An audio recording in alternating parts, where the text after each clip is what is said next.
So welcome everybody. It's Jan Guarino, Fearless Watercolors. Today we're doing our second Lighthouse series.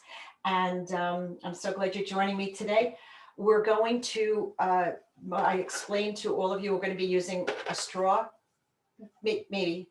We're going to try it, toothbrush, sexy scumble brush, white paint, masking fluid, spray bottles, sponges. I don't know exactly what we're going to, or what I'm going to use. What I like to say is that having these tools readily available to you helps you to react in the moment and try something. And so everybody in watercolor, the way we paint with these washes and whatnot, you're going to get, and our styles, remember, our styles are so different. And, you know, there's no right or wrong here. It's just a matter of you reacting to what you see. So I encourage you to try different things. And I'm going to switch cameras. And here is my drawing. And here is what we're going to be painting today is the other side of this main lighthouse. I'm assuming it's the same lighthouse, just the other side, but I love the lighting, how it's hitting the rocks. So we're going to be doing our rocks in a different way. But I do want to mask the lighthouse, and I'm going to tell you why. The lighthouse is going to be masked, not because the whole thing is lighter than the background. I don't know what the background is going to be, because basically we're going to be putting a wash across the whole top sky. But by masking it first gives us the chance to have that sky, those brush marks in that sky go straight through without worrying about holding on to our whites, right? And we'll build our darks in that case. So that's why I am going for the masking. And this is my crazy brush stuff that I've had forever. It's probably like a silicone. And I know that some of you have had experience and knowledge with putting your brush into a soapy solution so that the soapy solution gets into the fibers of your brush and your brush does not get ruined. And of course, this is my brush from the Met in the city, so I definitely don't want to ruin this. But by having this type of glycerin or oil or something that breaks up the, that protects the fibers in your brush, otherwise it gets ruined. Now, that's in my brush now. So what I'm going to do is just dip into my masking fluid, and I'm going to brush over this entire lighthouse. And that is all I'm going to be masking. And I don't want to put it on very thick either, because then it'll take a really long time to dry. But certainly, yes. Do you dip the brush in the soap first and then in the masking fluid? Correct. Okay. So you want that solution into the fibers, the bristles of your brush, so that it protects your bristles and it saves your brush. Like I said, this thing I got at a workshop. I've been unable to find it or get it ever since.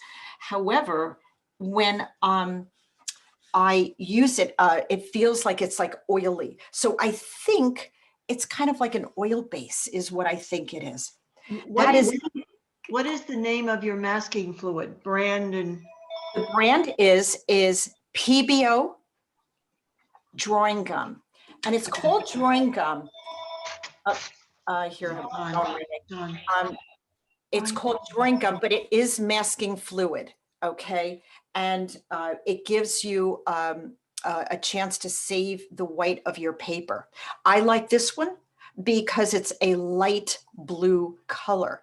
There's another one out there, I think by Winsor Newton. I don't care for that one as much because it's bright orange, and that throws me off when I look at something bright orange on my painting and there's nothing bright orange. Now, be sure that as soon as you put the masking on, and by the way, that's the only place I'm going to put the masking, you immediately wash that brush out. And now my brush is completely saved because that oil or that solution got into the fibers before I put it in the masking fluid. Okay, so soapy solution I've heard has worked. I just happen to have this stuff that I got at a workshop, brush stuff. But when I got the consistency, even though it is a proprietary blend that he had made up for his students, and I've had that for about, I don't know, 25 years. It's lasted me a really long time. And you guys know, if you've been in my class, I've shared it 1,000 times. I barely have touched that bottle. I will research that and see if I could still find that anywhere for you guys. It's a really nice product. But with that said, okay, now once you have your masking done, set that aside and take out your scrap piece of paper. Okay. And what we're going to do is we're just going to practice a couple of little things. So I want you to take you could do it in your palette, or you could just mix it in a separate little tray. I'm going to mix mine in a separate little tray so you could see what I'm doing here. And I'm going to take some color. And I think it might be best if you take it right out of your tube, if you have your tubes available. If not, don't worry. Just use what you have. All right. Don't worry about anything. Just use what you have. I'm going to just squish a little bit of this blue color that I have. Oh, that's way too much, but okay, whatever. There's a whole big squish I just did there. Okay. Now I'm going to take that and I'm going to mix some water with it. And I'm going to get a nice loose kind of solution. And it doesn't matter. We're just practicing right now. Just take any color. Okay. I'm just going to take this blue. I think this is Mayan blue I have. And I'm going to take this and I'm going to get a lot of this on my paper. And I'm just going to make a puddle. Just a puddle. And just put that down. Okay. Make a nice puddle. Just a really, I'm going to go a little closer for you guys. And just to show you, it's just in a regular kind of blobby shape. Okay. Setting my brush aside. I'm going to take my straw, and I hope this works.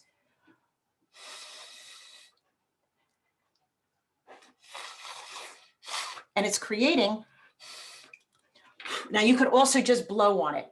So the idea is that you can create this kind of splash effect. So I'm going to drop in some more. That actually went pretty much more even than I would have painted it. So let's go and add a little bit more to that same puddle. And now just try blowing on it.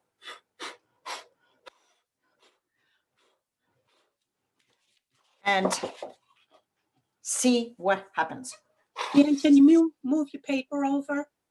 You see that? Can you see that?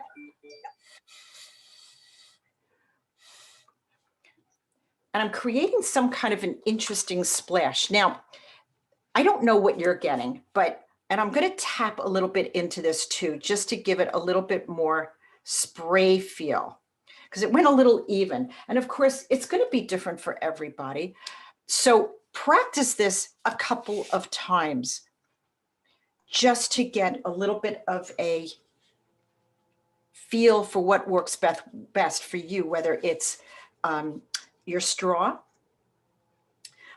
The size of the straw will matter. Whether you want to blow on it, try adding a little bit more. Jan? Maybe. Yes. What would you say the consistency of that is? Creamy or liquidy, or? I'd say it's about 50-50.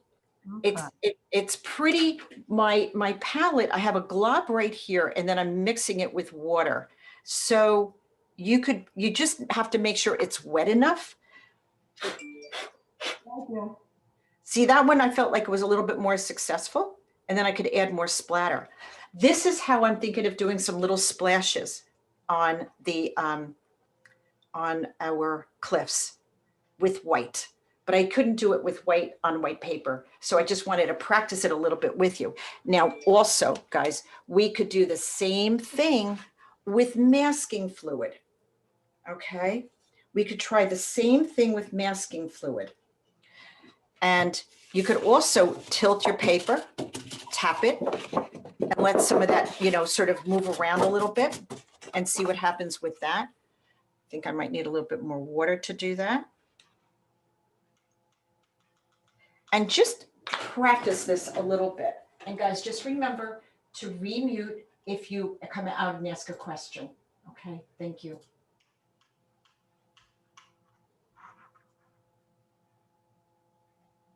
So I just want you to, because I'm thinking that this might be a fun way to try adding some splashes. Now, of course, you always have the option of your toothbrush. I just wanted you to practice this a little bit, which gives it a nice spray as well, and blue fingers. If we did it with masking fluid, and I'm going to do it with masking fluid right now, just to see how that moves. I think that this is just another way to get splashes and a little bit more fun in our paintings, a little bit more. It's another technique. Believe me, everybody is going to have a very, very different effect going on their paper. So that's why I want you to try this a little bit. And I'm just going to, I'm sorry. Okay, I wanted to add that. And then that's my protector, my brush protector stuff, my masking fluid. And now I'm just going to try it with masking fluid. Okay, so that's my masking fluid. It's very goopy. And I'm just going to get rid of that. You don't want your brushes to have that masking fluid dry on it. That's really important. And I'm going to take that and I'm going to see if I can get something going with my, guys, just please keep yourselves muted. Thank you. I'm going to see. Yeah, that's fun.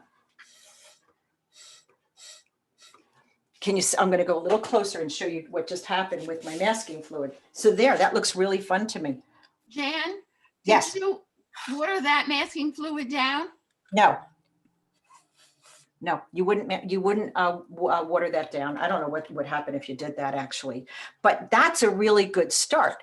Now, if I were to take my toothbrush, okay, and I were to stick that in my masking fluid, make sure it's not too wet when you do this. You can then add more spray.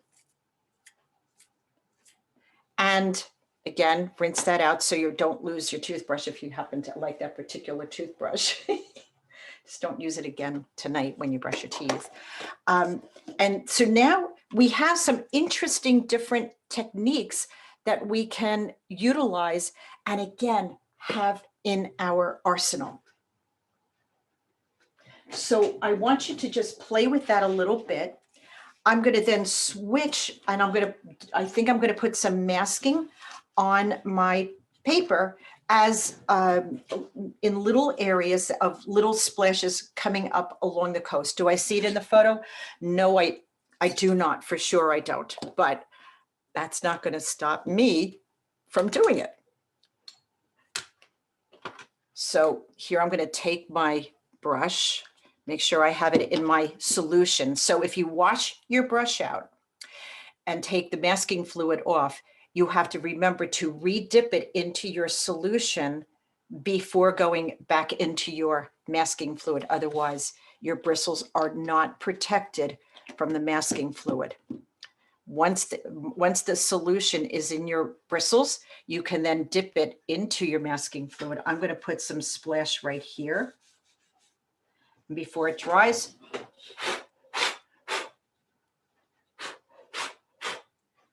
And I just want a little bit of some action going on there. Try I think I have it, this must sound really funny on the camera. This straw might be a little too thick.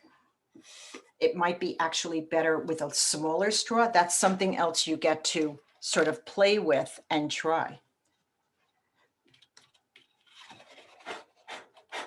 Oh, there I go. Okay, let me go in and show you this. Okay, this is what I would say. Where am I? a pretty great little spray that going on there. And do I want it everywhere? No, I just want it here and there. But if I build a nice little puddle, I could tilt my paper. And oh, that's a good one. Okay, I got two good ones. Don't make them even. Don't space them out evenly. Just have them be, I'm going to put 1, 2, and then maybe a third one over here. You need a little bit extra masking fluid on here so that it moves. Oh, good one. Okay, good. If you're not happy with any of these, by the way, guess what? Wait till it dries. You could lift it out and boom, you're good. And I think a nice splash right here would be really good. It's brilliant, Jan. Oh, you're so cute, Janine. Thank you. Really great idea. Oh, I've got so many, but thank you. If you're not happy with any of your shapes, guess what? You get to lift them and do them again. Dan, Yes. my straw was way too thick, but I had this on hand, which is like computer cleaning spray with a straw on it. Okay. Go So for that's it. Yeah, go for it. Whatever you have as an arsenal, use it to your benefit. Absolutely. And just for good measure, I'm going to take my toothbrush and I'm just going to add a little bit more spray. And I'll see if that's enough. I got a glob there. I have to lift that off. Remember, you're not stuck with anything you do with masking fluid. All you have to do is lift it if you're not happy with it. You must wait for it to dry though, okay? So I have a few little spots. This one got a little globby, but let me see if I could do something with that. And this is yet, so Alice, I was only teasing you before, but there's really no cheating. Okay, so I'm taking the ends of my toothbrush and I'm just sort of moving it a little bit in a direction because I got one glob that I wasn't that happy with. I think that what's going to happen is this is going to make us have more organic, natural looking spray. And of course, I love that idea. So, so the next part I want to do, this mask, this still is wet down here, but this is dry up here because I put it on in a pretty dry format. I didn't really put it on in a very wet way. And I want to add a nice even amount of water, doing it a little differently this time. I'm taking a sponge and I'm just getting it wet. How wet? It's not sopping wet, but it's wet enough that I got a drip that I don't want to have on. Well, it doesn't really matter, and what I want you to do is take this. Your paper should hold a nice sheen for a good long while. So if you need to reactivate it with a little bit more water, just go right ahead. Now notice we masked our lighthouse. So the sky that we put on will go right through it. As far as going around the house there and the water line, I could do that with my, I could do that pretty much with my sponge. Is it perfect? No. If you want to go in and make it perfect, go in and use your a brush, okay? And it's pretty wet right now, I'd say. Okay, and you just want to see that nice glisten. And I really wanted it to be pretty even. Not that I want our sky to be even, but I wanted a nice even wet area to drop the water in. And if you see it drying, just add a little bit more water from your sponge to that. It's a little easier to control the amount of water with a sponge than with a brush, I feel.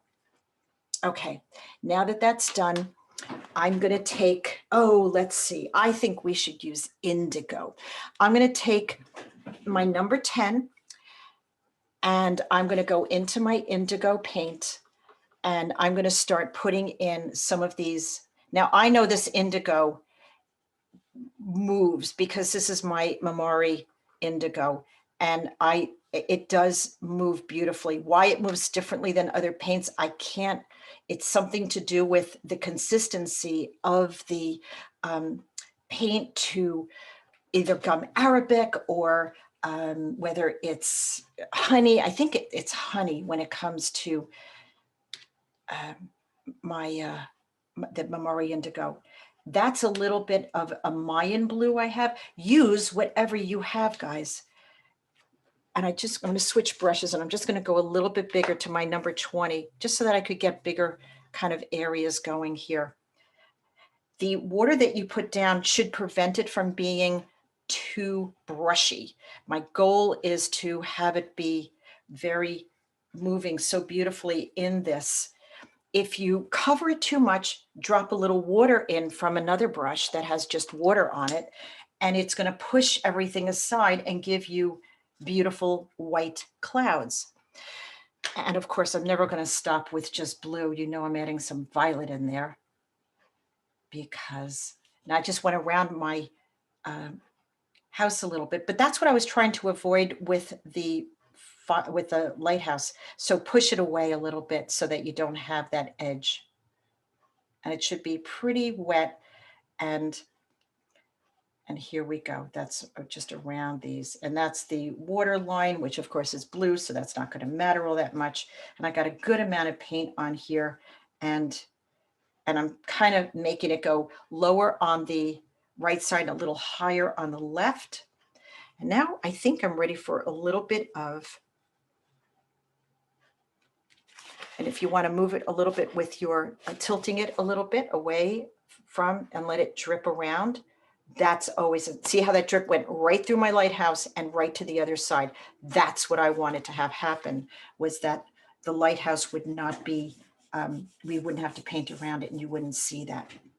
Got to add some violet in here. What am I going to add? I have a lot of violets, as you guys know, so I'm just going to go try some of them. This is my cobalt blue violet. I want that going again right through. I really want this to look right through, go right through your Lighthouse. Every single one of you will get a different result because of your amount of water, to the amount of the kind of paint that you're using, to how fast it's drying, to 1,000 different possibilities of what is happening. That is why I want you to react to what's happening on your paper. That is the most important thing, is that you're getting something happening that you're happy with and you want to continue. Tilt your paper. That really does. Water and gravity are the two magic ingredients to paint, to watercolor, in my opinion. Nothing does more for watercolor than moving things with water and having a little bit of gravity to help your painting along. Tilt it in all different directions. And look at the stormy sky that we have to work with. There is some peekaboo white coming through. So if you want a little bit of that, take a brush and just have water and drop a little bit of water, and it's going to push it aside. You don't have to do much. If these were white puffy clouds, I'd probably be doing it like maybe with a tissue, and you could. So, okay, so let me take a tissue. Hold on, I'll show you how I do that. So I would take a tissue and I would say, oh, I want a little puff of a cloud right here, let's say. Well, I just got myself a cloud. So I just took a tissue, crumpled it up, and you could do this in a couple of different spots. Don't make it too cutesy, but make it interesting, make it yours. And then usually I find that underneath a white cloud is probably where a little bit more color might be. So I'm just going to add a little bit more color underneath those tissue clouds that I just did.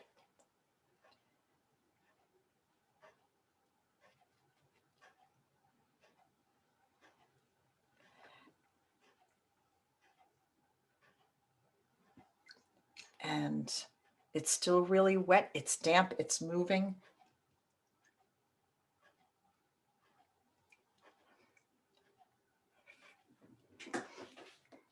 And it should really look exciting.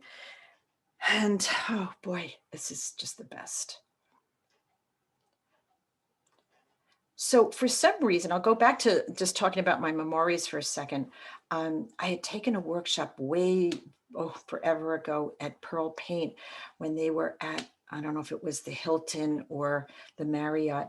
And I took a workshop there that was just, was this woman, I don't remember her name right now, but she used these Mamori paints and they were so colorful and so beautiful and I loved them.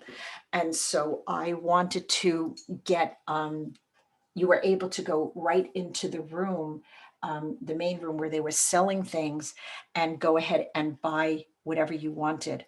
And that's what I did. And boy, I never looked back. Been using them ever since. And that's, of course, our beloved dragon's blood comes from there. So I'm adding a little bit of warmth, just a little bit on the horizon, because I do want that glow kind of hitting the rocks and the side of the building.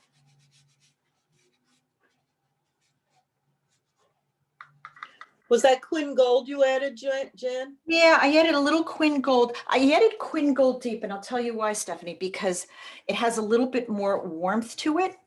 And the reason why is if you just add Quinn Gold, your blue and your gold will give you green, and I didn't want to get green. So I add a little bit of warmth to it to get a little bit more, of the yellow out of what I wanted the yellow out of it. So, okay, good question. Could always drop in some more streaks, just push everything aside and gives you beautiful, beautiful sky. And you could see I've got some major blossoms, washbacks. I got what some people call them cauliflowers. I'm like, that's a good term actually, because they kind of do look like that. And just make sure you're moving it more with gravity and water, which is what I'm doing, to get your painting to happen, to get your sky to appear. Now, if there's there was a blossom right around this, the top of my lighthouse, and I didn't want it there. It looked a little, actually, interestingly enough, it looked a little predictable. You can get rid of a blossom easy if you want to. I think we did that last week.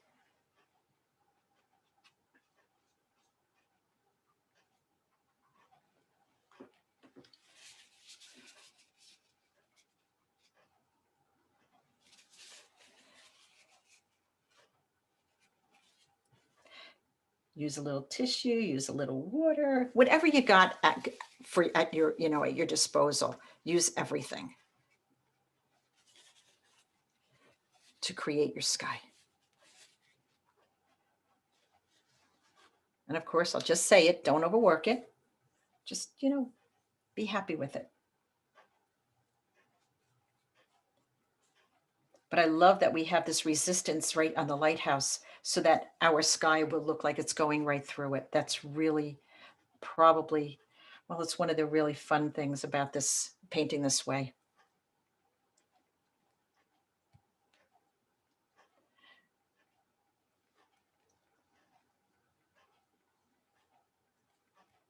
Everything is reaction. When you paint this way, okay, everything is a reaction to how much water, to how much paint on your paper. It's all reactionary. And so that's why we'll all get different results. But I'm happy that you're all getting different results. I don't want you to get exactly my result. I want you to use the technique to get your result, to get your best result. That's really great when we could do that. It's still really wet, so this is really still moving. And I'm just going to tilt it and let it move and soften. And I think that feels right to me. I don't think I want to do any more.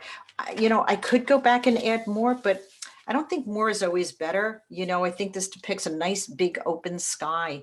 And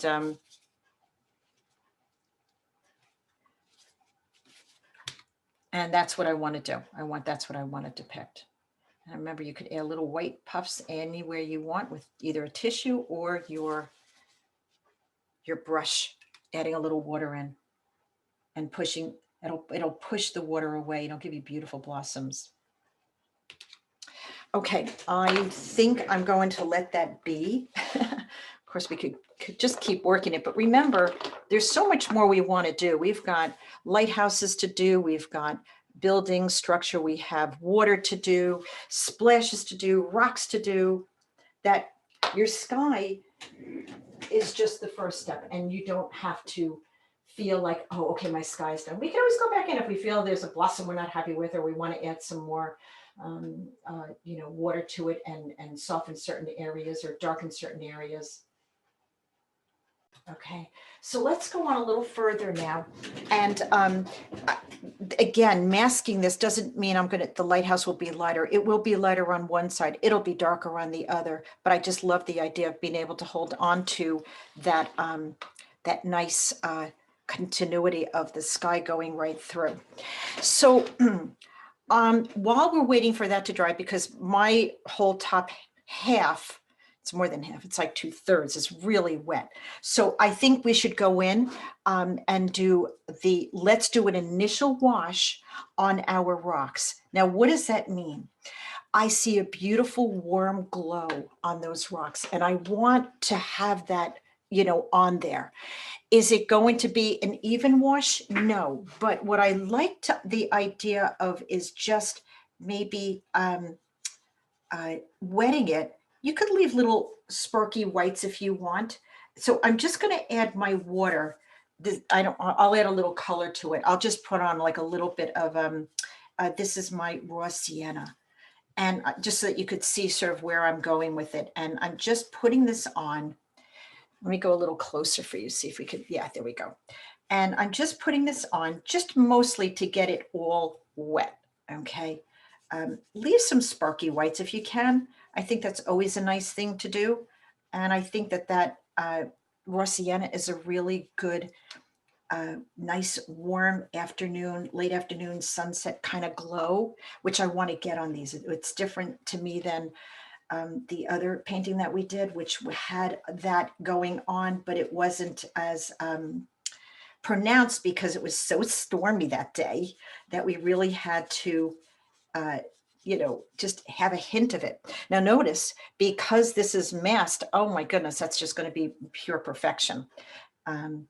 So yeah, I really, and when I say pure perfection, I mean imperfection. That's really what I'm saying. It's really nothing perfect about it, which is the best. Good thing to aim for. Yeah, imperfection within the search. Thank you. Yeah, that it really is.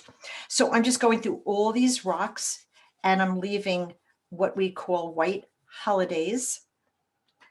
And you do want to add a little bit extra along that shoreline, just because it's got nice sand there. So that, I think the raw sienna is a really, really good color for sand, especially in a painting like this.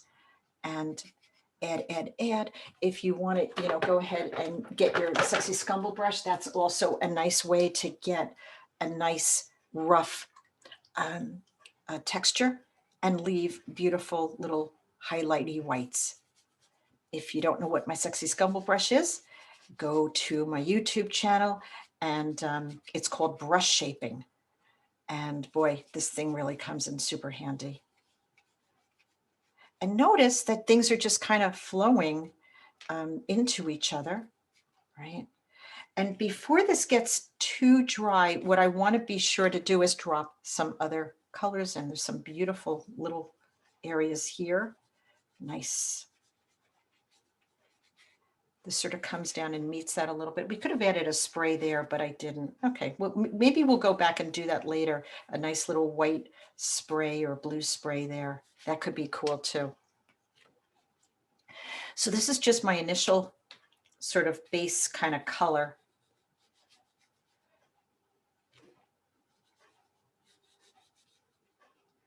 And I'm using a bit of water so that I could go back in and add some more other colors. What would I add? good question. Oh, and I could have added a splash there. Okay, well, you know what? We're going to learn how to go back in and add a splash. Those are the four the areas that I saved, but we could have done some here and some there, but you know what? It almost looks like it's too evenly spaced out, so maybe it's good we didn't. You know, it's sort of like when we do those, uh, you know, anything that looks like it's too even, too perfect, too, you know, you don't want them to look the same, feel the same, be the same. You want some changes, some, you know, even if you see your everything lined up, it's not interesting to paint that way. So I'm going in, guys, and I'm adding a little bit of my gold, Quinn Gold Deep here, just dropping some of it into some of these areas. It's pretty still wet. I'm using my Sexy Scumble brush, and I'm just going in and one thing I did do with my drawing was I did indicate sort of the shapes and angles of the rocks so that I would have that. And when I put this down, I would be able to see that. If you didn't get it, refer to your source, your photograph, and it'll show you exactly how to move your brush.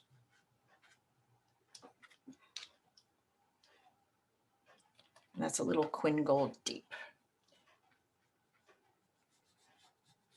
Jan, it's Janine. This is the first time I'm using it. I went and bought some because you said it's going out of stock. So it's pretty cool. It's a great color. And I did hear that, I mean, I'm sure we could get Quinn Gold in other manufacturers. I just, you know, when I get used to a particular manufacturer, it's like, oh, dang, not, but they're changing it, you know, or they're not going to have it. So, you know, I probably Holbein, Winsor Newton, there's probably other manufacturers, but I really do love the, you know, the Daniel Smith. I'm leaving the lower right corner. This is where I'm at, guys. So I'm leaving my right-hand corner on the lighter side. I know it's a very dark area there, but you want to leave a little area for your signature. So, you know, you don't have to paint the edges. That's okay. And while I'm here, I'm going to add a little bit of my Imperial Violet just to start having some conversation with the gold. Just to darken it a tiny bit in certain areas. It's certainly not going to be the last area that I do in terms of adding a dark, but I think it'll mix nicely. Now, the violet is nice for the shadows, right? And if you use it with a yellow, you know that that's a complement and they're going to tone each other down. So that's also a good thing to always remember, that when you're using colors, is it analogous or is it complementary? And when you think that way, once you start thinking that way, it's going to be hard for you to not think that way on future paintings. So instead of going for a brown color on your rocks, you can now make color happen live on your paper and have it be much more vibrant and exciting. And I'm sorry, somebody has to mute themselves. Please check your.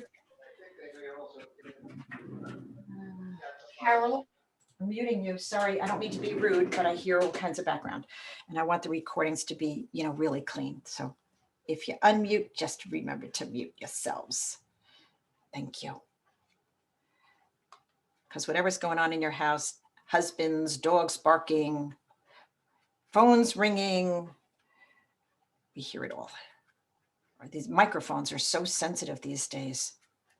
So is this my darkest dark? Absolutely not even close. But I think it's a really nice interaction that's happening with the raw sienna and the Quinn Gold.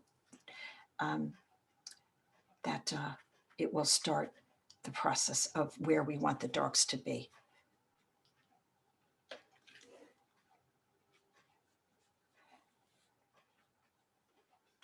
And you know, when you use complementary colors to get your your colors muted down, it does a very interesting thing. It reads as a brown, but what's happening is that when you go up close, you do see the both colors. And and I've said this before, that when I see a watercolor, that I like to go up and see their marks. I like to see the release of color. I like seeing that. To me, that's a very exciting watercolor, that you could actually see how they maybe achieved some of the things that went on, and how they went there and how they got there. And I love that, you know, like, oh, that they released that. There's a blossom here, that they did this, or whatever it is. I love that, you know, to me. Otherwise, I don't know it's a watercolor. So I like knowing it's a watercolor. It's just me. That's just the way I am. While this is wet, I want to think about bridging the palette right now. So I am going to take some of the blue, whatever blue you used in here, and just, again, release some of it into some of the wet areas. This is all still really, nothing's really dry here. And just drop in that nice pattern in spots.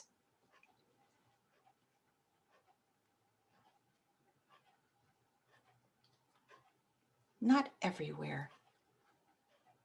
And that immediately starts bridging the palette and cooling this area down. And that's really what we want.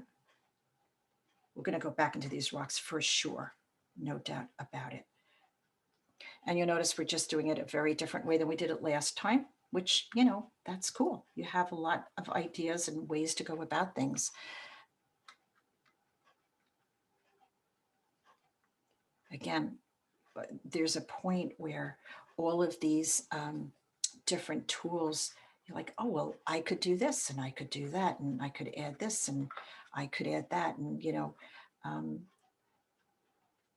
or how about this technique? And so you guys get to access that at any given moment. So I'm just adding a little bit of my blue. Again, I'm just bridging the palette a little bit and having it be I'm not going directly over any one area. I'm just finding great little spots. And my sexy scumble brush, I remember we were in class, we were trying to name it, and I wanted to name it my badass brush, which I still really like that name. But It's all very funny. I know it was very funny in class. I'm like, yeah, it's a badass brush. But I didn't know how, you know, YouTube would feel about that. So I said, okay, I'm just going to behave myself. And stop. Okay.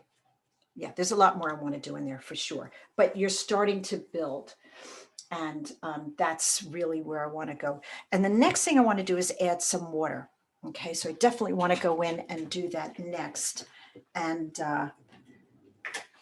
that'll be probably a combination that we're going to mix of our blue and violet, I'm thinking, or maybe we'll go to straight indigo. You know, I don't want it to look tropical. So, and there was something about this photo that did kind of look tropical, but what I'm thinking of doing is having that reflective, if you look closely at the photo, there is a reflection that sort of comes down from the cliff and from the lighthouse. And I definitely want to have that, you know, in there. I think that that would be super great to have. So I want to be sensitive to that.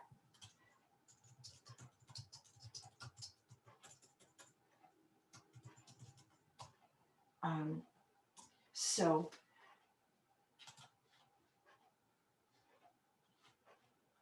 and I think the water is going to be a nice thing to do. There's a nice reflection coming from the lighthouse, which I definitely want to maybe amp that up a little bit because I think it's so beautiful. I do actually think it's not a bad time to see if you are, that part of your painting is dry. And if you want to see if you could lift your masking. Mine is, so don't do this if your paper is damp or still wet. I want to see what that looks like. I always like to see, and I like to lift my masking sooner than later because sometimes I'm not entirely happy with it.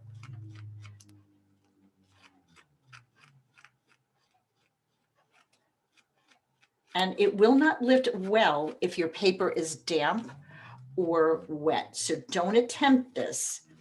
Just wait and we'll go right into our water. So down here's a little damper, so I'm just going to wait, but it does look really good. I think, and it gives me a good idea of where that white reflection would be down here. Not that I wouldn't know that, but okay. I'm going to take a number 10 brush. I'm going to take a mixture of my indigo, and this Mayan blue is actually pretty similar. I didn't really realize how similar. There's a Mayan, Daniel Smith Mayan blue that I squished out initially. Mayan blue genuine.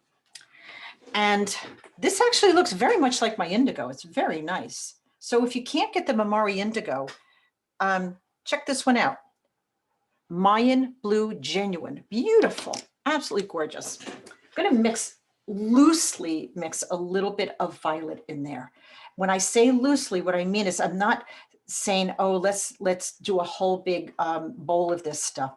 It's loose, which means that when I go in to get that color, I'm not necessarily always getting the exact same color each time. And I like that difference. I'm going in and adding this to my horizon.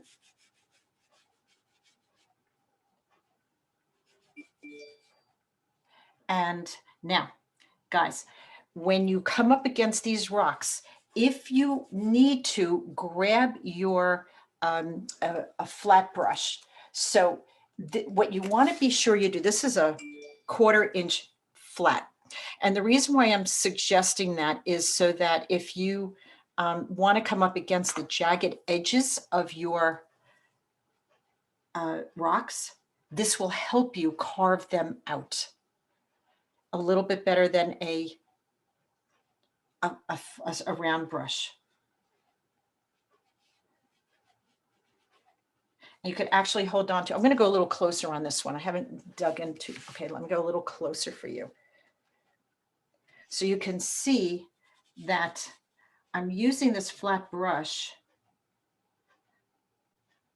to sort of carve out some nice irregular rocky shapes. So we should be using the indigo then, right? I'm using indigo and I dropped in a little violet. Yes, if you have the Mamari indigo, it's a perfect color. Absolutely spectacular color to do this with. And I added, like I said, I added a little bit of violet to it just to sort of mimic the sky a skosh.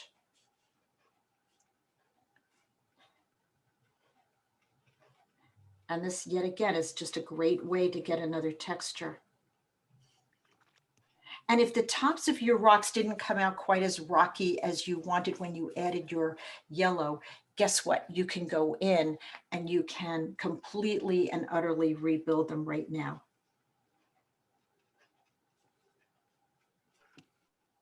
Okay. I'm sorry, somebody needs to mute themselves. Thank you.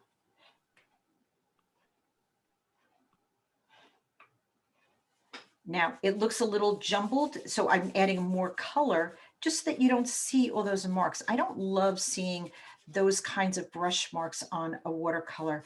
I like if it's a flow and it's going into the background, I just like it to just move itself. So I'm just going to make sure that if I drop a little bit of water here, let me back out of this, sorry. If I drop a little bit of water here, it's going to carry all my color down and make it look very even. Okay, so that's another little trick that I do to avoid seeing brush marks. This is exactly where I would not want to see a brush mark in my water. I just want it to be one even Steven flow going right down to the edge of the paper. So some paints definitely give us water brush marks. They don't move exactly the same.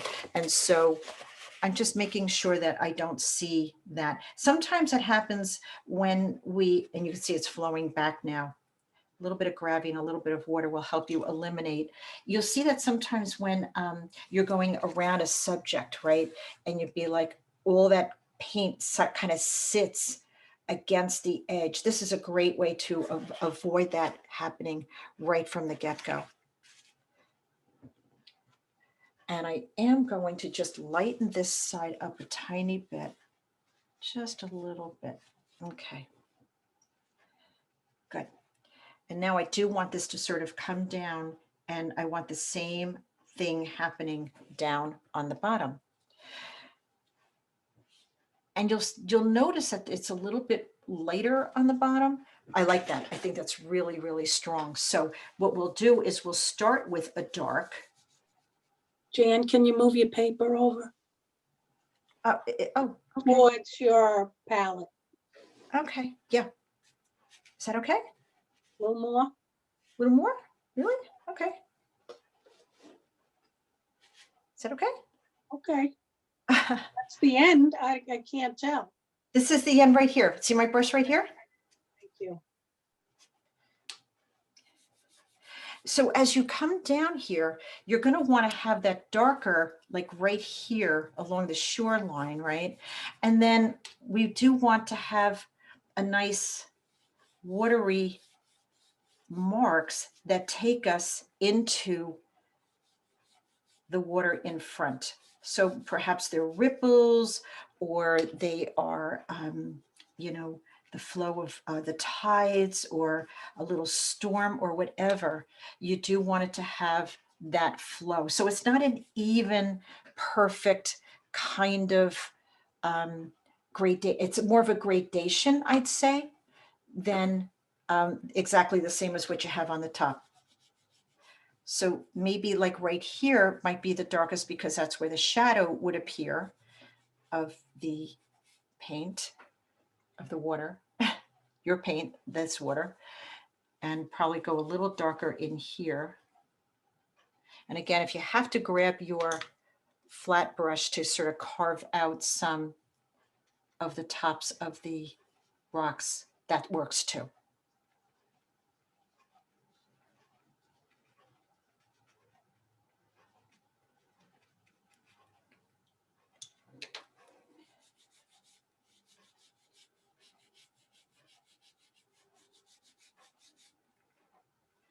And what I'm doing is I'm sort of getting myself ready to connect these two sides with a little bit of water.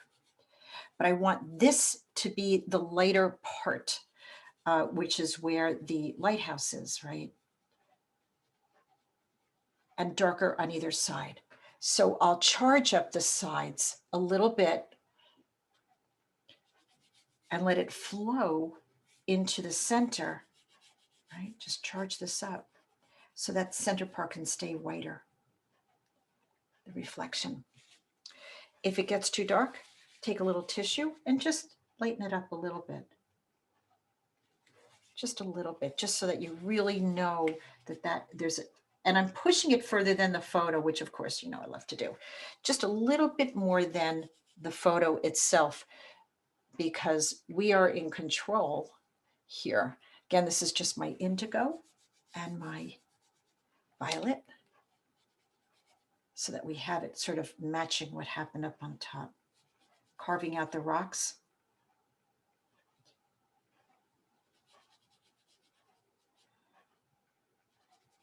And I got that nice splash on the bottom, so we want to go darker on the bottom. I'm going to carry that right through. If you missed out on any of these whites, go in with your flat brush and with a little bit of water, push the paint aside with your water on your brush. And you could lift it right up. It'll be a beautiful, beautiful, soft lightening up. Beautiful. Nice and soft. Nice lifting. I'm lifting now with water on the side of this flat brush.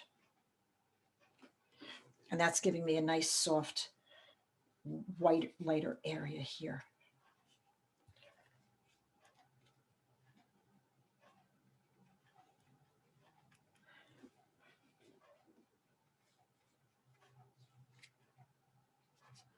some splash going up there. I could just feel it right now. Okay, and I'm going to do the bottom part here.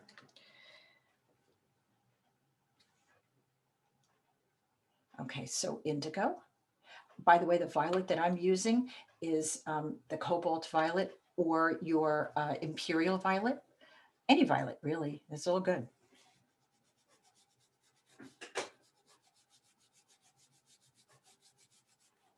And notice that my brush is very horizontal. I'm really putting this on in a very horizontal way because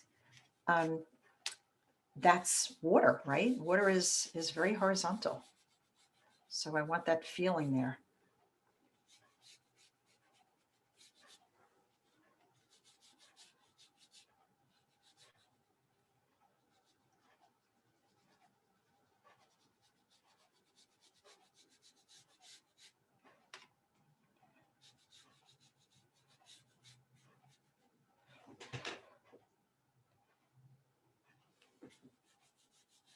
And, you know, drop in just straight violet, drop in straight blue, and let them interact together. That's really such a nice way to work too.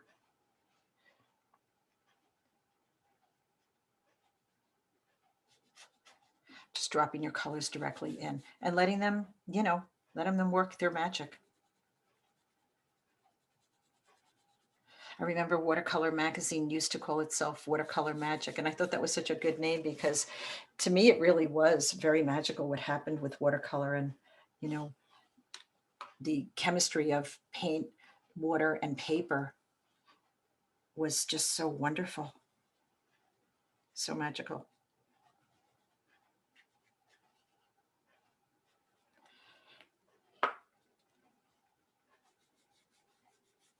And as long as it's wet, you could drop some more color in and sort of get some of the ripples. If you get too ripply, just drop some color in and move it around and have it just be, you know, a nice way to get vertical ripples is to hold it vertical. Hold your painting on its side and let it drip from one side to the other, and you'll get nice flow of color.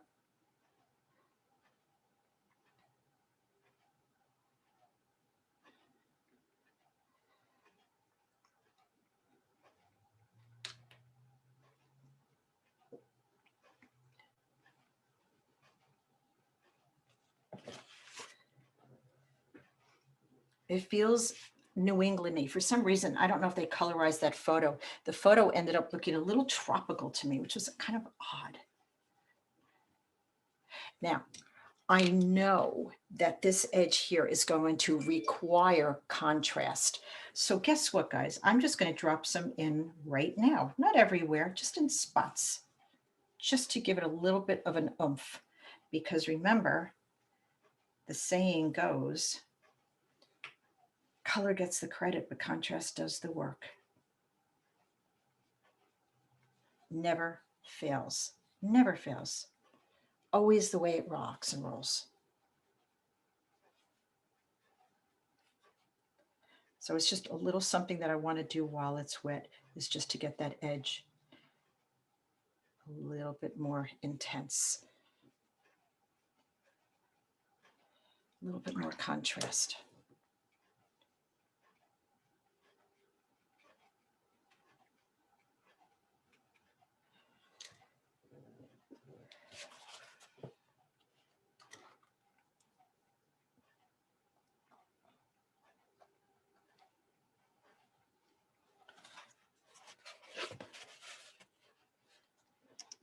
And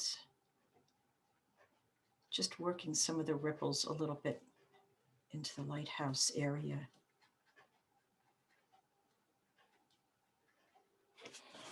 That really feels nice and reflective right there. If you didn't get that, just add some water in there and it'll push your paint aside and give you that nice white reflection.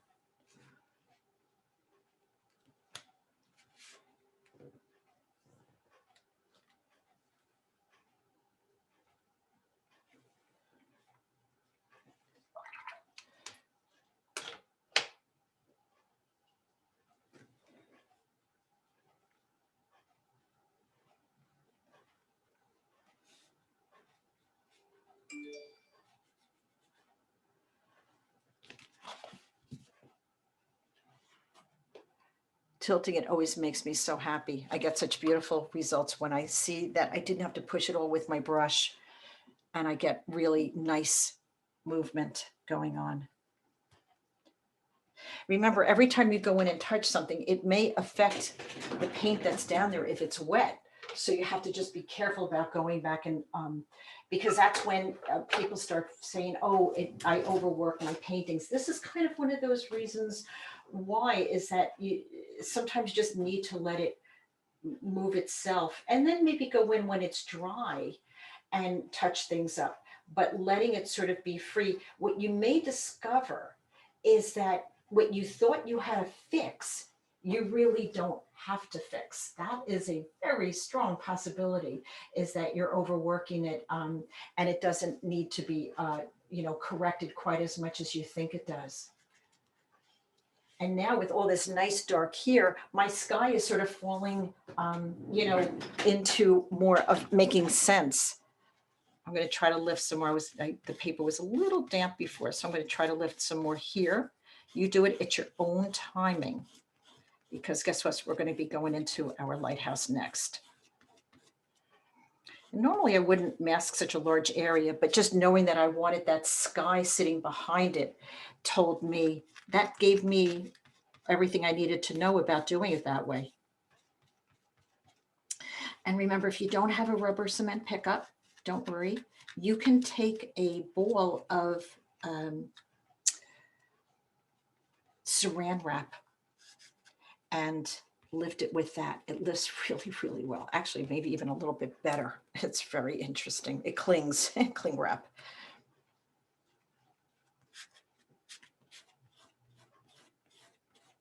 The trick to masking fluid is not to lift it when it's damp. That's really important. And it looks like maybe I put my masking fluid on in a, maybe like a brushy way. So I am feeling a little bit of something on underneath it. I don't know if that's the paint that I'm seeing or masking fluid. So I'm going to go get a little bit of saran wrap to test that out. So I'll be right back. I got the saran wrap and it's just kind of put it in a ball. And so this is just another way that you could make sure that all of your masking fluid is lifted off. And it looks like I did. It just looks like maybe a little color seeped through. So that's just one of the wonderful things And about I it. find the saran wrap really works well. It does, yeah. The saran It wrap, does. it really does an excellent job, and you could just feel that it's just gone off your paper. So yeah, it was a nice little tip. And it looks like I got a little color that poked through, which really isn't going to matter because that side is going to be dark anyway. So does everybody have a moon glow or a shadow violet?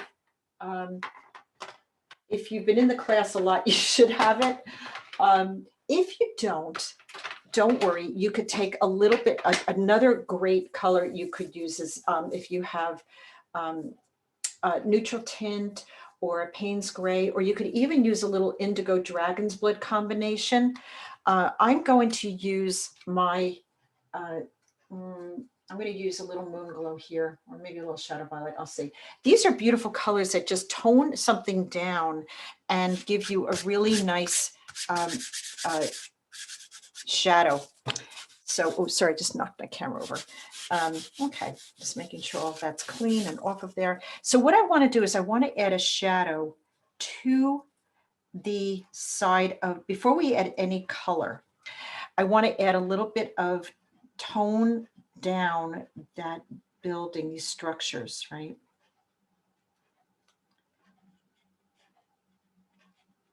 And I'm leaving that one side to sort of be lighter so that when we add our color, it will be toned down.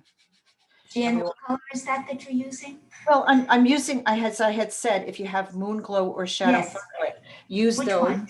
Either one. You Okay. can choose. If you don't, you could mix it using and one. If you have Payne's gray, I find that's a little deep, but you could definitely use Payne's gray or neutral tint. You could take your indigo and your dragon's blood or two complements, and you could get your tones sort of going a lot deeper into a complementary situation where they're sitting. And really what I'm looking to do here, guys, is just add that nice shadow. So, and then there's a light side, and now I'm going to add it to the whole side of the lighthouse.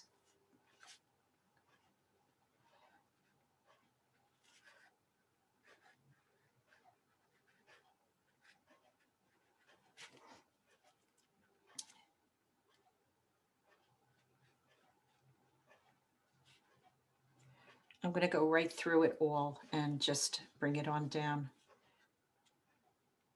What I like about the moon glow is that it breaks into beautiful violets. And what I like about the shadow violet is that it breaks into pinks and blues. So there's something to be said for both of those colors. Now, if this is too toned down, and I do think I want to bring it up, I do want to add some blue to this for sure while this is wet, especially on the side of the lighthouse. I definitely want to add a nice blue to that. And you want it to sort of fade into the light side.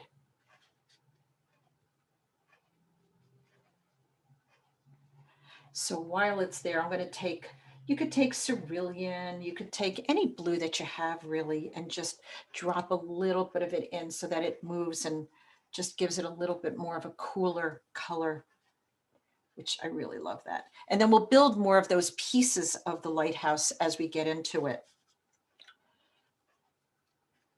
And if you want it, before it dries, add a little dot so that we could get that little yellow spot in there. So just add a little bit of water.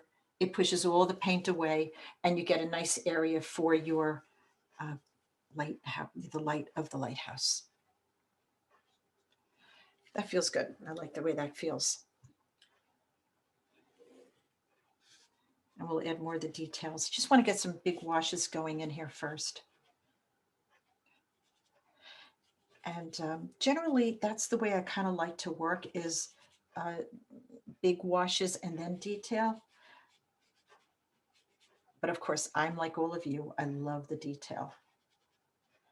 But I've just found that if that's all I'm looking at or that's all I'm working with, then I end up with a painting with a lot of details and not really as cohesive as I'd like it to be. So I've sort of trained myself to hold back on the details and get into that later on. And I really have a painting that I didn't, I guess maybe fuss over as much. And it gives it a nice painterly watercolor feel to it. I like that. So just adding this nice wash. Oop, got a little blue in there. Okay, no worries. Work with it. When things like that happen, I just like, okay, no worries. Then a little, it just wanted a little bit of blue. Really don't worry about it ever. If I did, I'd, lift it or whatever, but I really didn't see a reason to do that. A little bit of blue in there is absolutely, actually, I kind of like it. I like that I have that little bit of blue. It's funny how that works out. Mistakes, quote unquote, mistakes. Of course, watercolor gives us a lot of cause for thinking we made mistakes, right? Maybe we didn't. Maybe they're just little. Are you not going to paint that, the dark, or the orange? The orange. Oh yeah, no, we're going to. Yes, I'm absolutely going to do. Oh, yeah. So this is an undercolor. There you go. It's Okay. an undercolor. Yeah, I just want to get that shadow. And it's reading nicely as a shadow. Yeah, I do think we should go in and add the orange because I think that identifies the lighthouse itself, but I'm just adding it later. I'm just adding really shadow shapes right now. I'm combining, I'm looking at it. If we were to do a tonal, we would say, this is all reading as one tone. We wouldn't be painting the pieces of it, right? So that's what I'm sort of doing, is knowing that this is tonally all pretty much the same. I'm just saying, well, let me just make it all tonal right now without even doing a tonal. I don't do tonals. I'm really bad. I just don't really, I don't know, just don't do them. But yeah, I do want to go in and add the orange.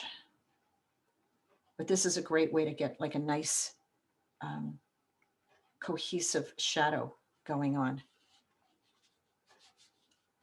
Nice shadow under this roof right there. And there you go. I think that works.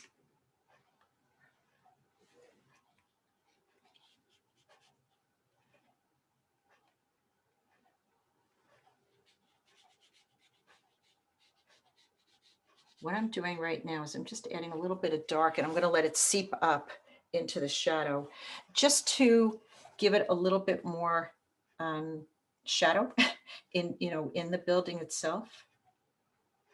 And letting it seep up a little bit just to give it a little bit more oomph into the shadow.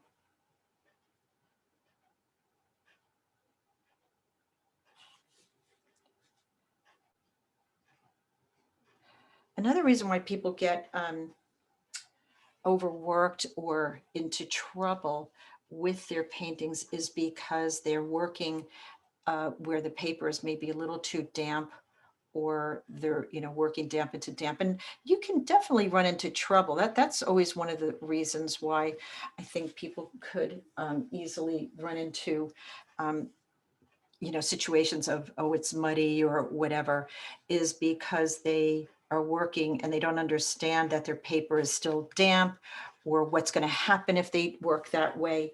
So just be a little bit cautious about if you're working in a damp area. And you could tell it's damp. Well, actually everything is damp because it's cool. If it feels cool to the touch, chances are it's not dry. And I really have no problem using a hair dryer either. I just don't see the difference of using one versus not using one. I think it's fine. If you just want to move things along a little faster, try it. I don't see, some people like absolutely against it. I don't understand the cause for concern. And now you really feel that light. When you look at it, you really feel that glow of light coming on. So what do I think I want to do is add to that glow a little bit. And instead of making it white, I think we should add a little bit of wash of our raw sienna. Very washy, very light, but just a hint of a glow. And we'll paint it later.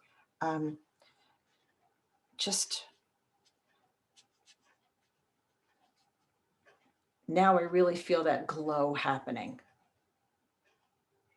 All the details on the house we can do later. That's the fun of this.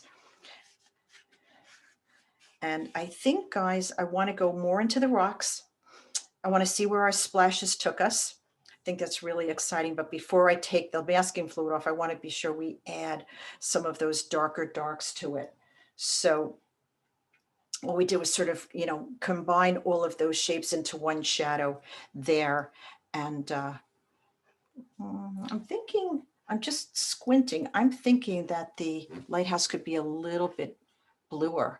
I don't know where you guys are at, but I'm looking at mine. I'm like, I think I could go a little bluer in spots. Maybe not the whole thing, but, and I know there's that little sections and everything. We'll get into all of that. I just don't want to do it now when things are drying. There's timing. Watercolors, so much about timing. Yeah, I like that. Also, take a moment if you can, when you can, and just stand up and stand away from your work a little bit, or put it vertical in front of you. I have the benefit of not only working flat with you guys here, but I have monitors that are showing me what you're seeing. And so that's very often why you think you're not where I am at, but I'm sitting maybe 3 or 4 feet from my monitor. And so I'm sort of in a way standing back from it. It's kind of interesting that I have that ability. You will have to do it in another way, which is put it vertical and stand back from it a little bit.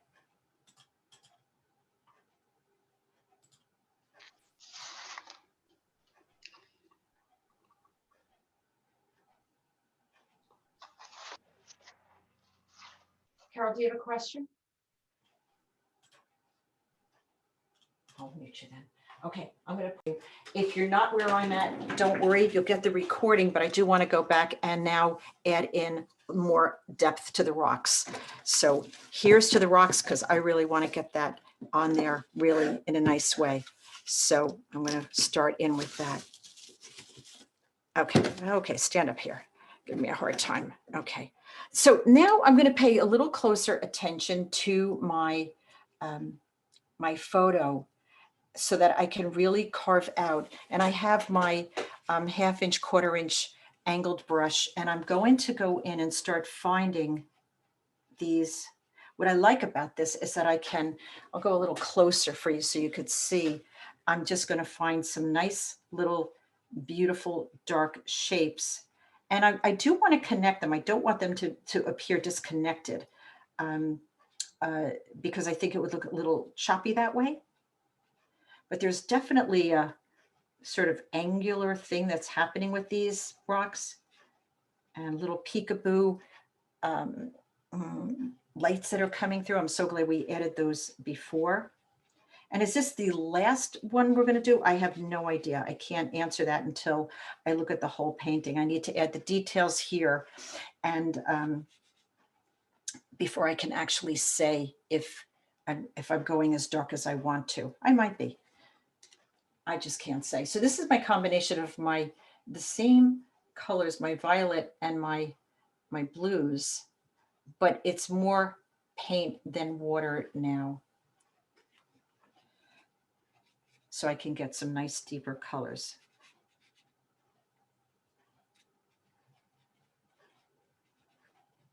And this really helps me chisel a lot of these shapes out. And of course we can always add a lot more shapes, but I think as I look at that feels, let me back out of it and show you, that feels good.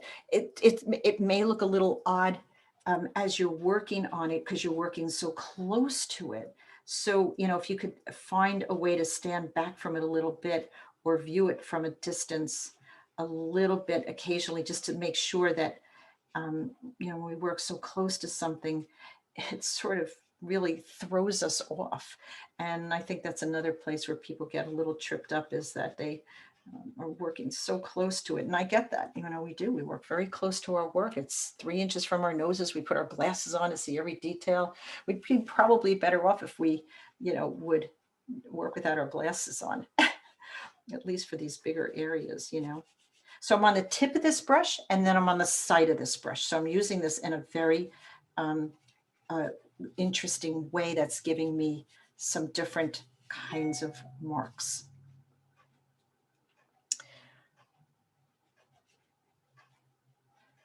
As you get further to the bottom, there's more blue to the shadows of the rocks and a little less of the yellow.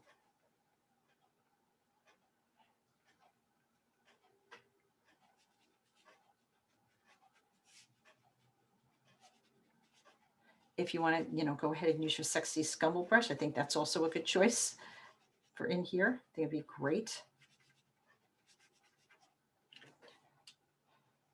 All those things work. Whatever works. It's interesting because we were talking about this last week, where there's sort of this angle to these glacial kind of carvings that we see here. It's so beautiful.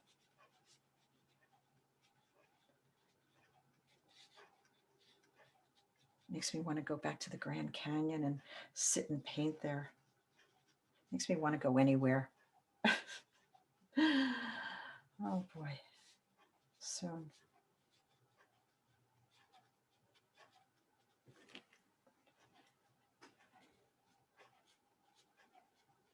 So the more water that you use, it'll look a little weaker. The more paint you add in will give it a little bit more strength.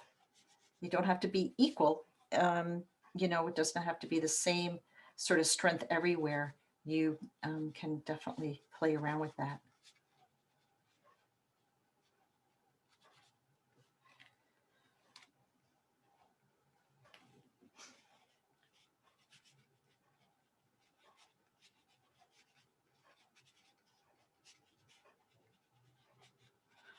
And I'm probably going faster than you guys are going to be. And I just want to be sure that I get the recording down for you guys so that you have it. So I'm not going to pause anymore. I'm just going to keep plowing through this so that I could go ahead and show you all the great stuff that you have ahead of you to, go ahead and paint on your own when you get the recording.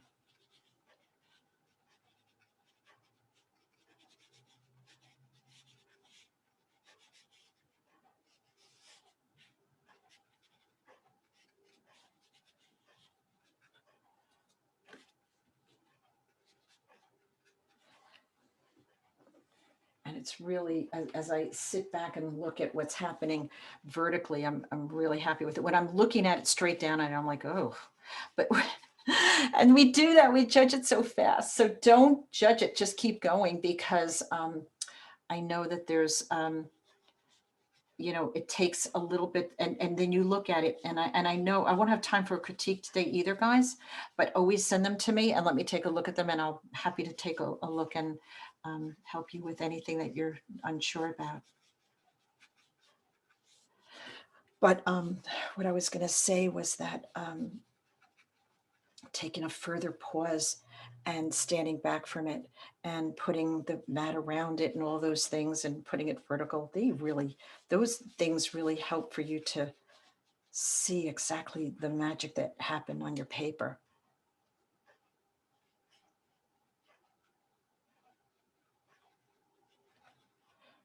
I'm going to switch to my scumble brush a little bit over here.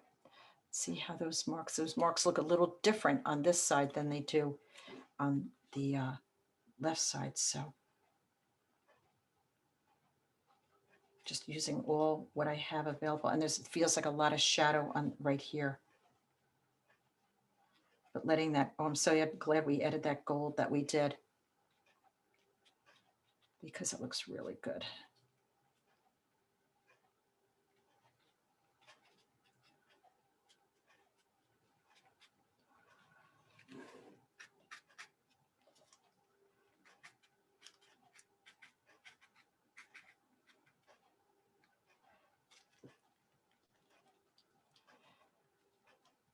And I'll add some nice darks to the bottom here. Oh yeah.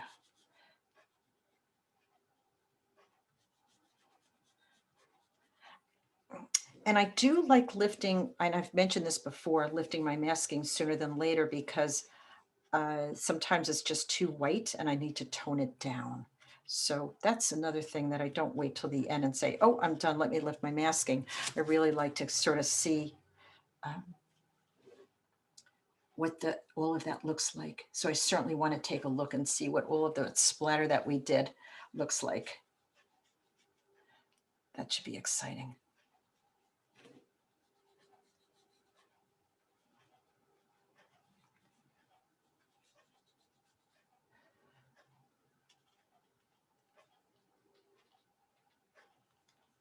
And again, I'm going to leave this side here a little bit. I don't think I need to, you know, put that in there to say rocks, you know. I could leave it and give myself a nice amount of room for my signature.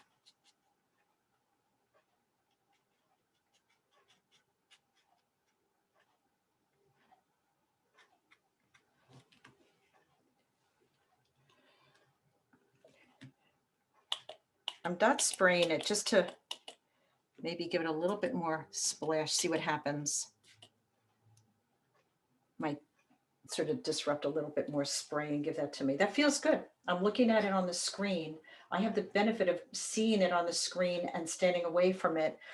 So, you know, just take a moment and pause and do that. Don't feel you have to just plow through the way I am right now.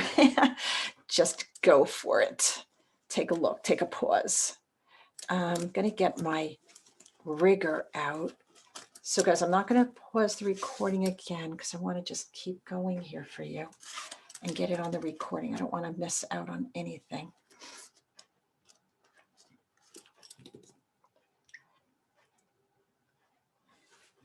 I'm going to start on the top of my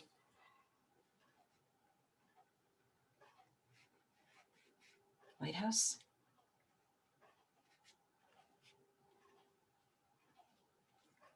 Oh, a taller antenna than they have. Good.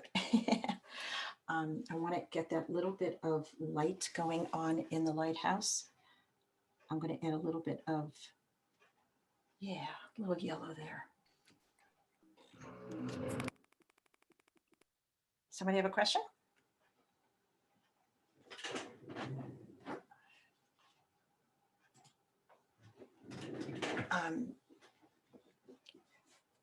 We could also drop a little white in there if we feel that we didn't hold on to enough of that. So you can always get a little bit of your Jean Brilliant warm white, or a little bit of white to just get a little bit of more highlight back in there if you feel you need to do that.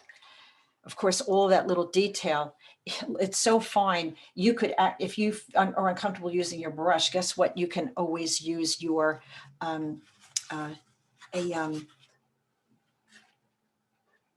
marker, a thin marker, right?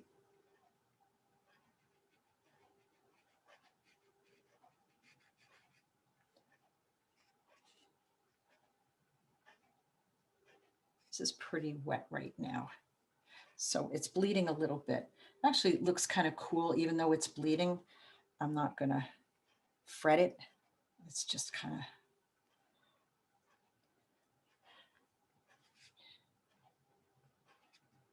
just says watercolor. That's what it says.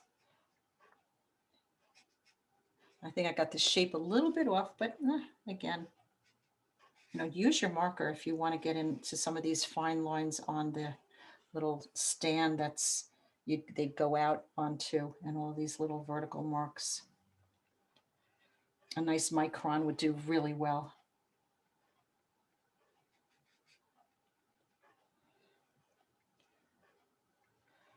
You can exaggerate some of these things too. That's always fun. A little bit of an exaggeration is fine. This is still damp, so I'm going to wait on that. It just sort of bled out. Now, I'm going to go ahead and add an orange wash. I think it's going to be Dragon's Blood would be a perfect wash to add over these this building here. And that nice underpainting that you did will automatically start reading as light and shadow. So that's a little Dragon's Blood. Right over it. Perfect. Going to do that on all the other roofs.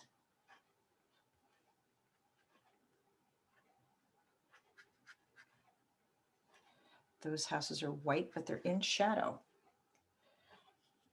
All the windows and doors, we can just do all of that later when it's all dry.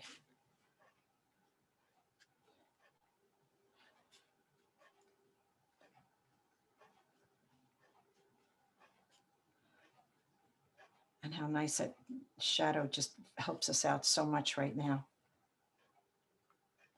It prevents you from having to over piece it all together. It sort of came together for you. The nice shadows. Here.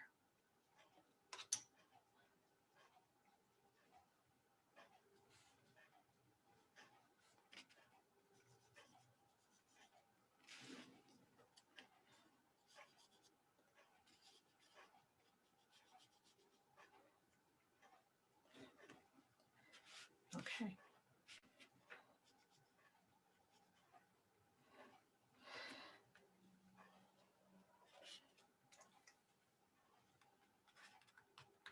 This feels dry. I think I'm going to lift some masking fluid here and see what happens.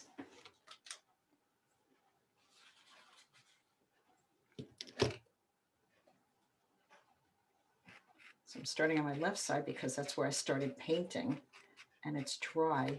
Do not lift it if it's not dry.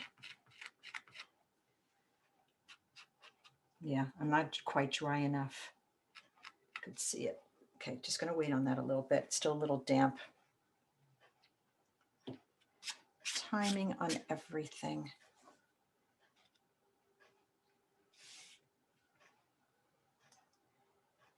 Could already see I'm not happy with that mark right down there, so I'm just going to fix that.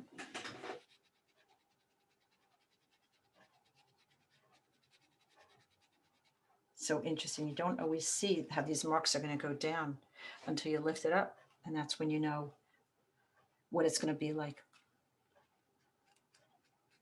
Now, we can always add more splashes, which I totally wanted to do.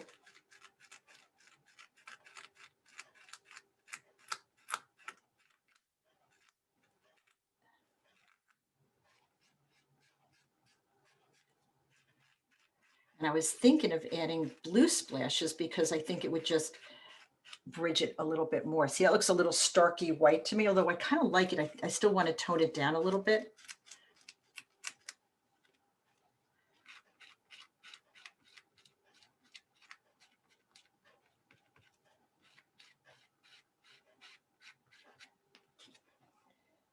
So I'm going to work over here for a little bit just to show you what I would do to sort of add to that. So we can take a toothbrush. I'm going to go into my blue and just sort of mix a little mixture here and just splatter it with some blue. I think that would just tone it down nicely and add a nice additional layer of interest to it. Of course, you could always do that with your white as well, depending on where you're at. When I wanted to add some splash over here, so we'll add blue splash, see what that looks like. I don't really think you could go wrong with splash. And here I wanted to add a little bit. Yeah, I like that. Doesn't always have to be white. This is a little weird, these two little blobs there. So I'm going to just tone them down a little bit.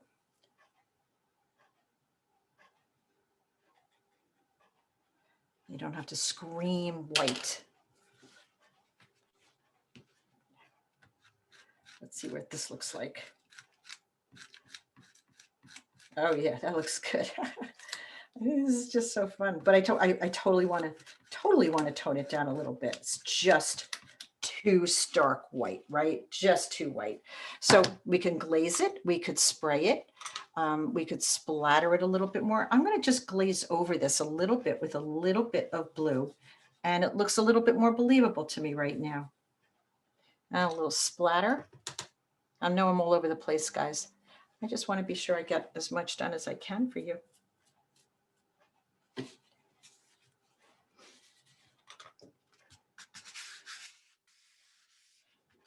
My lighthouse is still a little too wet to work on. So we could go in and do some of the details on the house. That's what I'm going to do next. I'm going to take another flat brush. I love these brushes for adding architecture. They're nice sharp edges. This is a 1/2 inch. I'm going to just take a little bit of my shadow violet, and I'm just going to stamp it a little bit. Oh, it looks like it's a little damp, but let's see if we could do this. Here we go.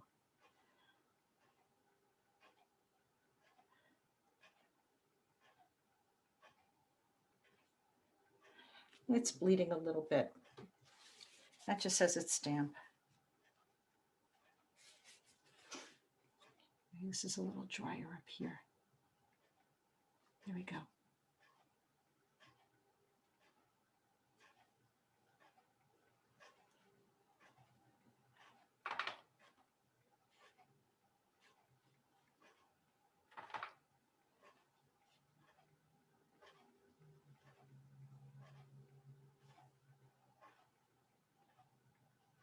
And I want to show you how I would do windows. Very simple, very easy.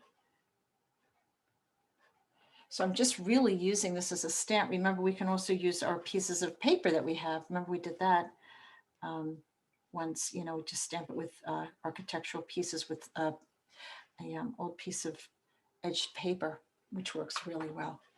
So this is just a little bit of shadow violet or moon glow. Nice toned down, beautiful colors.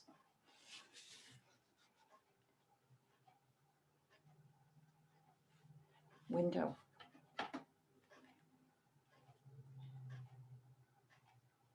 Window, window. Window, window. Door, who knows? Just a simple little mark does it.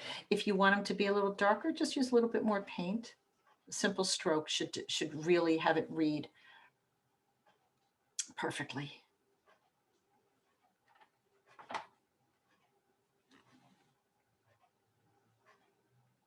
And even though we know that that building, that structure is probably white, we don't want it to read as white because it's really in shadow. And that's why this works so well.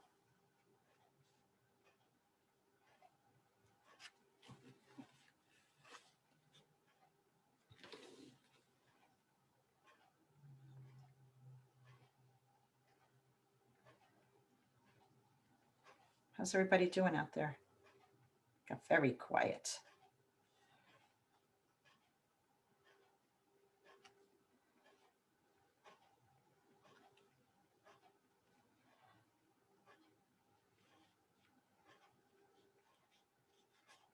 And that's how I'd finish off a lot of those details.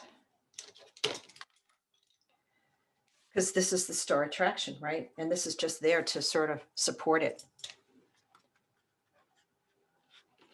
Let's see if I could add some more of those details. And then we'll lift some more masking. Actually, I think I lifted all my masking. Oh, maybe here, it's just drying a little bit there. There's this nice little shadow underneath this thing that sticks out. I don't know what that is, little lever or ledge or something. And I have this nice little railing there. I'm going to, I was looking for a micron here. I got a micron right here. And let's see how that works for the details.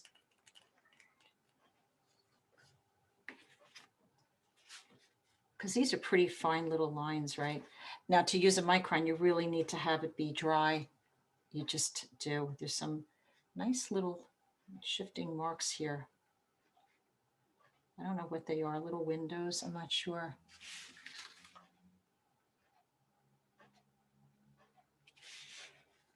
But it sure does work nicely for fine work.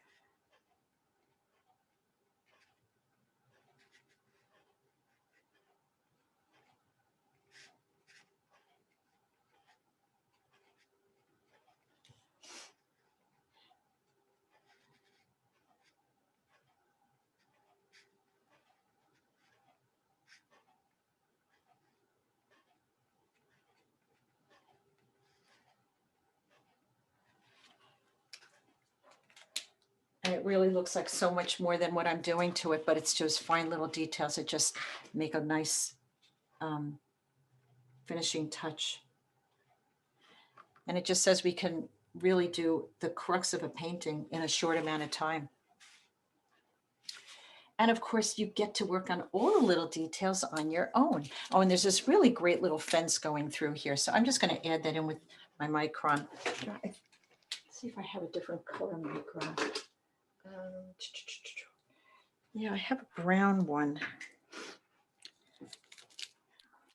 That might be, it might be nice to keep this as the black and make the fence a brown. That could be nice. The fence kind of goes down here.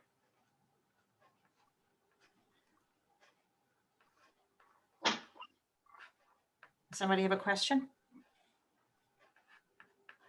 I heard a crash. So you could add that there. I am going to say that that's pretty much, you know, aside from maybe some more details in the house, I think that that's pretty much where I want to be with this. And let me just throw out there, is there any questions anybody has? And I would be happy to answer them before we end today. No questions? Wow. That's pretty amazing. Jan, I always have a hard time with the shapes of the rocks. Is there any secret? Yours look gorgeous. Yes, I would say squint. So, you know, and it's a good question, Janine, it really is, but I would say if you squint, I'm looking at it on the screen. Like I said, I feel I would like to go in and add some more details in here, maybe some extra little darks, you know, make sure all my masking is lifted and I'm happy with it. There's some masking here that I know it'll be just, see, it's just too white, you know, so, but we can tone that down. And then I want to add some more splatter to it. So, but as far as that's concerned, I would say you just want to squint. There's no real secret except a couple of things. If you squint, you'll probably see it a little better. You'll connect your darks, which is really important that you connect your darks. And I'm splattering some blue because I like the extra blue rather than the white this time. Maybe I'll add a little white there. Think about connecting them and connecting your darks and making sure your lights are sort of connected. That's what I would say. So can I just change the view. So guys, that's today's class. This is our second Lighthouse that we did. You just, from what I could see, you just did such an awesome job. I'm so proud of you. And I definitely want to see them so that I could, you know, give you any guidance and suggestions for them. And listen, it's just a piece of paper, try it again. But remember to stand back and hold it vertical. And then you start seeing the things that are working and the things that you want to change and add. You might not have to do as much as you think you do. So that's why I stand all my paintings up in the background and I look at them from a distance so that I can see what they need. Usually it's contrast. Usually it's a couple little pieces of contrast, maybe a little texture, some details, poof, done, easy breezy. See you next time. Thanks so much for joining me, and I keep painting. It's just a piece of paper. Take care. Bye now.